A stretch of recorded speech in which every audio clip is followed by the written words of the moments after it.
L'aromanigance de cette rhétorique à tic stéréotoqué, toc toc toc, y a personne, devrait sortir de son coin con pour aller voir ailleurs si la langue blablée y est. Mais au lieu d'aller faire un tour dans un tout autre monde, elle préfère aïe Vanity Flair, sa propre odeur de merdre.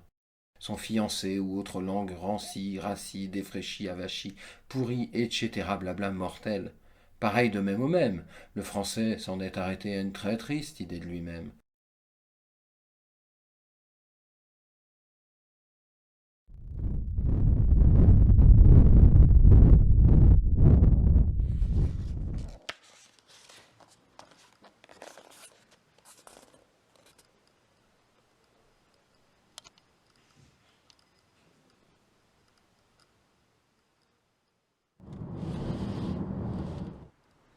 Il fallut ding donc que je m'y mette, puisque l'ancien français insiste lourdement à traîner son cadavre, tandis qu'il ne suffit plus à passionner la vie, à biaiser les femmes, à bander les hommes, ni même à raconter les fêtes et les pestes de nos gestes et de nos tests.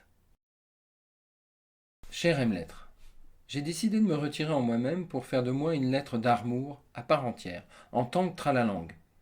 Et l'on verra le petit A et toute l'alphabèse se cogner le gland contre l'armure, sans vouloir dire pour autant qu'aucune lettre ne mérite de majuscule.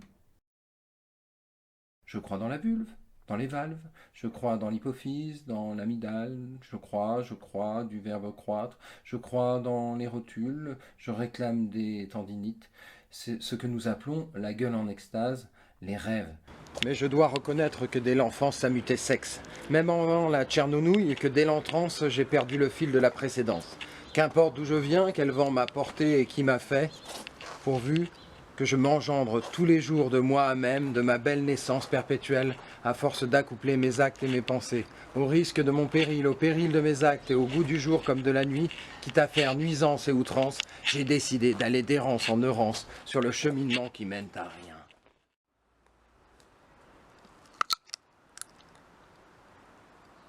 À tout de suite, mes cendres, la seule suite plausible. Entre fumée et fumier, tout est enfumé, mais bon, en bon fumiste, par mon nouage, à moi et mon charababla nunziesque, ma tralalangue se languit déjà. Je vais vous conter ma laïfie, nébuleuse autant qu'affabuleuse, le tracé de ma survie bibienne, court résumé de ma drôle de pensée, pané des génériques de ma formule unique, ce qu'on appelle le fait d'être, et que j'épellerai par son nombre et son vrai nom, ma tralalangue de moi-monde.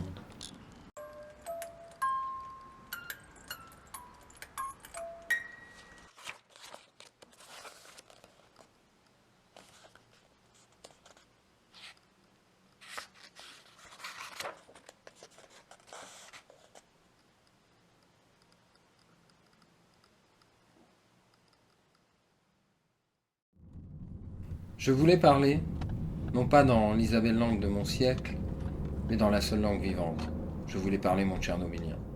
Autrement dit, ma propre langue de tout le monde, à base de concentré de jus de français, assaisonné d'équivoques, contaminé de toutes les langues.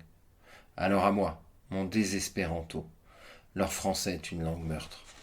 J'en appelle d'air à ma langue contaminée par tous les nuages de Tchernobyl et d'ailleurs.